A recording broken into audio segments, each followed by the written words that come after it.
आप देख रहे हैं सिटीजन वॉइस। मैं हूं शब। सिटीजन वॉइस में अब वक्त हो चुका है दिन भर की अहम खबरों का। तो आइए देखते हैं क्या है आज की अहम। उत्तर प्रदेश की राजनीति में एक बार फिर से बयानबाजी तेज हो गई है। समाजवादी पार्टी के राष्ट्रीय अध्यक्ष अखिलेश यादव ने एक कार्यक्रम के दौरान ऐसा बयान दिया जिसने राजनीतिक गलियारों में नई बहस छेड़ दी है। अखिलेश यादव ने बिना किसी का नाम लिए कहा है कि जो लोग ऊपर बैठे हैं उनका कोई परिवार नहीं है, परिवार वाले ही परिवार वालों का दुख दर्द समझते हैं। जो कुर्सी पर बैठे हैं उन्हें परिवारों की चिंता ही नहीं है। उनके इस बयान को सीधे तौर पर प्रधानमंत्री और देश के शीर्ष नेतृत्व पर निशाना माना जा रहा है। जी हां, अखिलेश यादव ने अपने संबोधन में कहा है कि देश और प्रदेश में लगातार ऐसी घटनाएं हो रही हैं जिसमें आम परिवार प्रभावित हो रहे हैं। उन्होंने कहा है कि जिन लोगों ने परिवार की जिम्मेदारी नहीं निभाई है वे आम लोगों की समस्या और उनके दर्द को पूरी तरह से समझ नहीं सकते। सपा प्रमुख ने दावा किया है कि महंगाई, बेरोजगारी और कानून व्यवस्था जैसी समस्याओं का सबसे ज्यादा असर परिवार पर ही पड़ रहा है। नहीं बताएंगी क्योंकि जिसका दाना उसका गाना। नहीं सर, मेरा कोई दाना नहीं।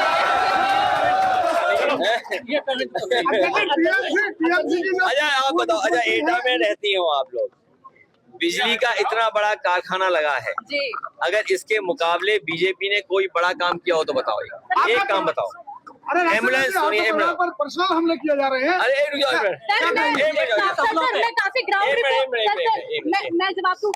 मिनट, जो एम्बुलेंस चलती थी वो एम्बुलेंस बंद कर दी। पुलिस को 100 नंबर दिया था, पुलिस को करप्ट कर दिया। 100 नंबर इसलिए दिया था कि पुलिस इस तरह हमारी आम जनता को सुविधा दे। अब बताइए, खाद नहीं है इनके पास। बीजेपी कहती है हम विश्व गुरु बनाएंगे। मैं तो ये कहता हूँ अगर प्रधानमंत्री इजराइल गए थे और ईरान में अपना हवाई जहाज उतार देते तो अपने आप विश्व गुरु बन जाते। युद्ध ही नहीं होता, अगर वॉर नहीं होता तो हमें आपको डीजल पेट्रोल महंगा नहीं लेना पड़ता, खाद का संकट नहीं आता। और आप सोचिए कभी घर जाकर के, अगर डीजल पेट्रोल में ये मिलावट ना हो, पेट्रोल में इथेनॉल अगर 20% न मिले तो सोचिए पेट्रोल की कीमत क्या होगी। कि हमारे मुख्यमंत्री जी को बिना एसी के नींद नहीं आती है। नहीं, अगर गर्मी बहुत है तो बिना एसी के नींद ही नहीं आती। बीजेपी के लोगों को बिना एसी के नींद ही नहीं आती है। तो और दूसरी बात, गरीब जनता को इन्होंने बिजली काट काट के बिजली दे ही नहीं रहे हैं। और एटा के लोगों को सोचना चाहिए। आप एटा के लोगों लंबी बातें मत करो इधर उधर की। एक मिनट, अरे शांत रहो यार, पढ़े लिखे पत्रकार। एटा में बिजली का सबसे बड़ा कारखाना समाजवादियों ने लगाया है। आप जितने कैमरा और ये जो लगाए हुए हो माइक्रोफोन, एक काम बीजेपी का बता जाओ जो समाजवादी से बड़ा और अच्छा किया हो तो बताओ, एक काम बता दो। बताओ हमारी बहन कोई बड़ा काम किया हो बीजेपी ने? नहीं बताओ, बहन बताएंगी कोई कौन बड़ा काम है? मैं क्यों बताऊंगी, आप बताइए। आप बैठे हैं, मैं नहीं। हाँ एक मिनट, केवल गाय माँ की चिंता कर रहे हो आप। गाय माँ को देखते हमें सबको रोना आ जाता है और सांड को देखते और रोना आ जाता है। अभी जब लौट के जाओगे आप, डिवाइडर पे सांड सो रहे होंगे 2। अभी जब हम आ रहे थे तो 2 सांड सो रहे थे डिवाइडर पे। अब बताइए, अगर आपकी सरकार आ जाएगी तो क्या करेंगे? पहले सांड तो हटाओ सड़क से। वो भी तो गौवंशी है, वो भी तो गौवंशी तो उनको सेवा करेंगे। हम तो वो लोग हैं कि जो गाय की सेवा कब से कर रहे हैं, कौन से काल से। पौराणिक इतिहास उठा लो हम लोगों का, हम लोग सब गाय की सेवा करते रहे हैं। और अगर आप चाहो, बीजेपी के घर देखा हो आप और हमारे घर देख लो, बीजेपी के घर में न गाय मिलेगी, कहीं गाय नहीं मिलेगी। क्या पहले तो हम अपने पत्रकारों का वेतन बढ़ाएंगे। अपने पत्रकारों को सुविधा देंगे। सुनिए भी, अपने पत्रकार भाइयों को सुविधा देंगे खूब सारी, जिससे पत्रकार भाई निष्पक्ष रहें। जितना हमारे पत्रकार भाई निष्पक्ष रहेंगे उतना ही हमारा लोकतंत्र मजबूत होगा।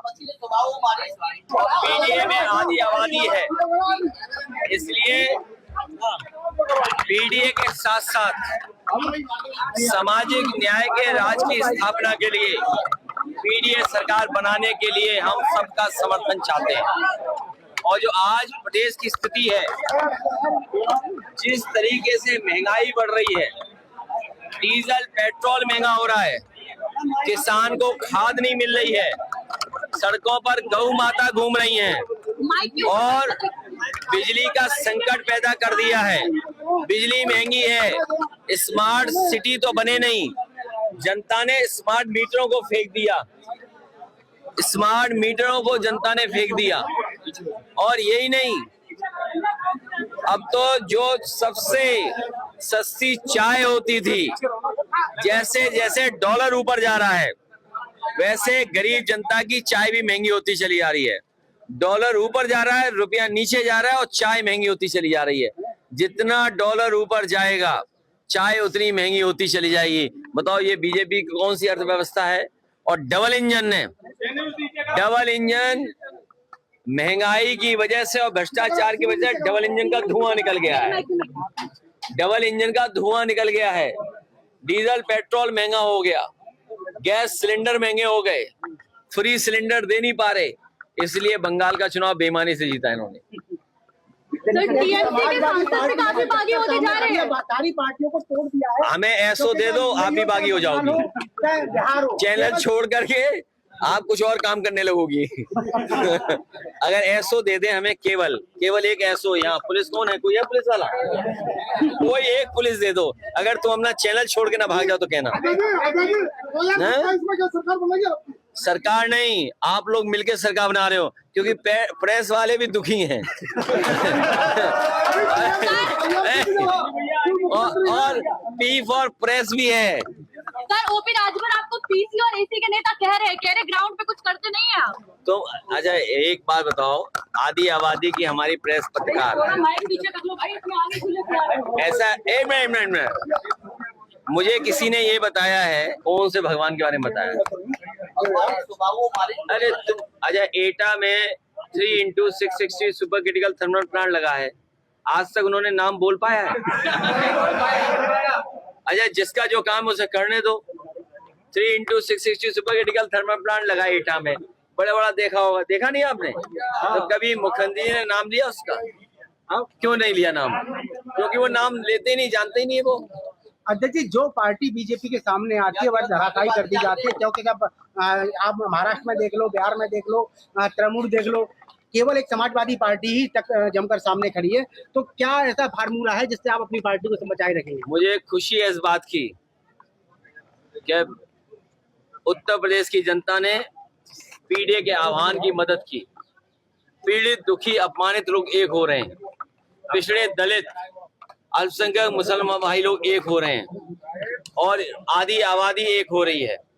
महंगाई के कारण, भ्रष्टाचार के कारण और भारतीय जनता पार्टी का काम करने की वजह से, गलत काम करने की वजह से सब एकजुट हो रहे हैं। यही ताकत जो 2024 में इनको हराया था, 2027 में और मिलकर के इनको हराने का काम करेंगे। और सबसे बड़ी बात यह है कि जो पीडीए के लोग बीजेपी में हैं, वो भी दुखी हो गए हैं। वो भी चाहते हैं पीडीए की ताकत बढ़े। समाजवादी पार्टी के ज्यादातर नेताओं का शोषण हुआ, वो जेल गए, उन्होंने काफी शोषण उत्पीड़न झेला। तो क्या लगता है आपको कि अभी भी वो सब आपके साथ खड़े मजबूती से? भारतीय जनता पार्टी की सरकार ने आम जनता के साथ साथ समाजवादी पार्टी के बड़ी संख्या में नेताओं के साथ अन्याय किया है और पीडीए के लोगों के फर्जी फेक इनकाउंटर किए हैं, जान ली है। ये जो पाप किया है भारतीय जनता पार्टी ने, तो भगवान देख रहे हैं ऊपर, प्रभु श्री राम देख रहे हैं। और देखिए, प्रभु श्री राम की कृपा देखिए, इन्होंने जो चढ़ावे में घोटाला किया वो भी पकड़े गए लोग। प्रभु श्री राम की कृपा की वजह से ही जो चढ़ावा चढ़ रहा था वो खुलासा हो गया।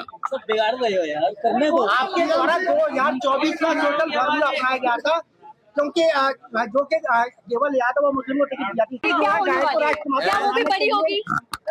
27 के चुनाव में पीडीए की हिस्सेदारी टिकट बाट में क्या बड़ी रहने वाली है? आपको सोचना चाहिए, सबसे पूज्य शंकराचार्य भी पीड़ित, दुखी, अपमानित हो रहे हैं सरकार में, वो भी पीडीए हो गए।